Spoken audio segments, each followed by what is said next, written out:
বিধানসভা অধিবেশন উলবুরি সালমারিও কেবেंनाय बदलनि एमएलए रनजित देबबर्मा विधानसभा बासावै कक नारंना थांथानि सुंमुंथि साका 2018 BCO विधानसभा चंबारिनि सिगां बीजेपी आईपीएफटी खोथाजाक हापां कग्रमानि तंग हास्तिनि जत विधानसभा न डिग्री कलेज खुलक रजाकनाय हनै कग्रमानि बिसिदक लाई थांगा ताबुकबो कक नारक जायगाख सुंमुंथि साका एमएलए रनजित देबबर्मा 2018 সনে বিধানসভা নির্বাচন আগে বর্তমান বিজেপি এবং আইপিএফটি জোট সরকারের নেতা নেত্রী এবং কেন্দ্রীয় মন্ত্রী সহ দলের পর্যবেক্ষকরা প্রতিশ্রুতি দিয়েছিল যদি বিজেপি আইপিএফটি জোট সরকার ক্ষমতায় আসে তাহলে প্রতিটি বিধানসভা কেন্দ্রে একটি করে ডিগ্রি কলেজ স্থাপন করা হবে বলে।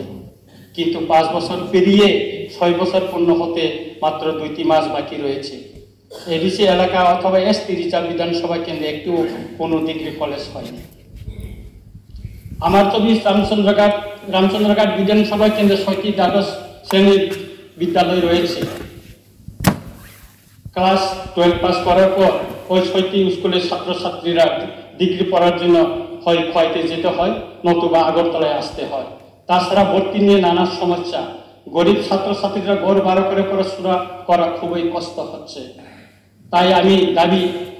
তাই আমার দাবি রামচন্দ্রঘাট বিধানসভা কেন্দ্রে একটি ডিগ্রি কলেজ করার বিষয়টি মাননীয় মুখ্যমন্ত্রী গুরুত্ব সহকারে বিবেচনার জন্য অনুরোধ রইল।